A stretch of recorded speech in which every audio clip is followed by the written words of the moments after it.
ಎಲ್ಲ ನನ್ನ ಪ್ರೀತಿಯ ರೈತರಿಗೆ ನಮಸ್ಕಾರ. ಫಾರ್ಮರ್ಸ್ ಕಿಂಗ್ ಯೂಟ್ಯೂಬ್ ಚಾನಲ್ ಸ್ವಾಗತ. ಇವತ್ತು ಚಿಕ್ಕಬಳ್ಳಾಪುರ ಹೂವಿನ ಮಾರ್ಕೆಟಲ್ಲಿ ಏನು ಬೆಲೆಗೆ ನೋಡೋಣ ಬನ್ನಿ. ಚಿಕ್ಕಬಳ್ಳಾಪುರ ಫ್ಲವರ್ಸ್ ಮಾರ್ಕೆಟ್ ಇವತ್ತು ಟುಡೇ ರೇಟ್ ಇವತ್ತು ಇದು HKS ಮಂಡಿ ರೇಟ್ಗಳು ಮಾತ್ರ. ನಿಮಗೆ ಈ ವಿಡಿಯೋ ಯೂಸ್ಫುಲ್ ಆದ ಎಲ್ಲ ರೈತರಿಗೂ ಶೇರ್ ಮಾಡಿ, ಹಾಗೆ ಒಂದು ಲೈಕ್ ಮಾಡಿ, ಸಬ್ಸ್ಕ್ರೈಬ್ ಮಾಡ್ಕೊಳ್ಳಿ.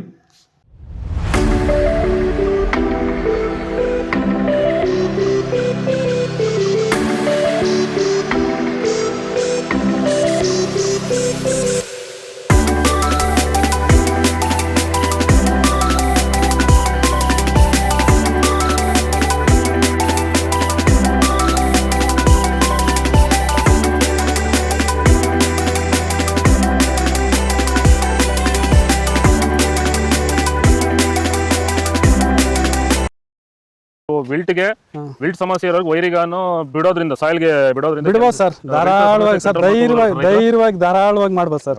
ಏನು ಅನುಮಾನನೇ ಇಲ್ಲ ಅದರಲ್ಲಿ. ನೋಡಿ, ಇವಾಗ ಸೆಂಟೆಲ್ಲೋ ಅಲ್ಲಿ ಎಲ್ಲ ಕಡೆ ನೀವು ನೋಡ್ಬೋದು, ಸೆಂಟೆಲ್ಲೋ ಸೆಂಟ್ ವೈಟ್ ಅಲ್ಲಿ ವಿಲ್ಟ್ ಪ್ರಾಬ್ಲಮ್ ಹೆಚ್ಚಾಗಿ ಕಾಡ್ತಾ ಇದೆ. ಸೊ ನಮ್ಮ ರೈತರಿಗೆ ಅಂದ್ರೆ ಸ್ಟಾರ್ಟಿಂಗ್ ಸ್ಟೇಜಲ್ಲೂ ಇರ್ಬೋದು, ಮಿಡಲ್ ಸ್ಟೇಜಲ್ಲಿ ಬರ್ಬೋದು, ಫೈನಲ್ ಸ್ಟೇಜಲ್ಲೂ ಬರ್ಬೋದು. ನಾವು ವೈಜ್ಞಾನಿಕವಾಗಿ ಕರೆಕ್ಟಾಗಿ ಹೇಳಿದ್ವಿ ಅಂತ ಅನಿಸ್ತಾ ಇದೆ ನಿಮಗೆ? ಕರೆಕ್ಟ್ ಆಗಿದೆ ಸರ್. ನೀವು ಹೇಳಿರೋ ಪ್ರಕಾರ, ನಾನು ಮಾಡಿರೋ ಪ್ರಕಾರ ನನ್ನ ರಿಸಲ್ಟ್ ಪಕ್ಕಾ ಬಂದಿದೆ. ಈಗ ನಮ್ಮ ಮಾರ್ಗದರ್ಶನ ನಿಮಗೆ ಒಂದು ಸ್ಯಾಟಿಸ್ಫ್ಯಾಕ್ಷನ್ ವರ್ಕೌಟ್ ಆಗಿದೆ ಸರ್, ಚೆನ್ನಾಗಿ ಆಗಿದೆ, ಪರವಾಗಿಲ್ಲ.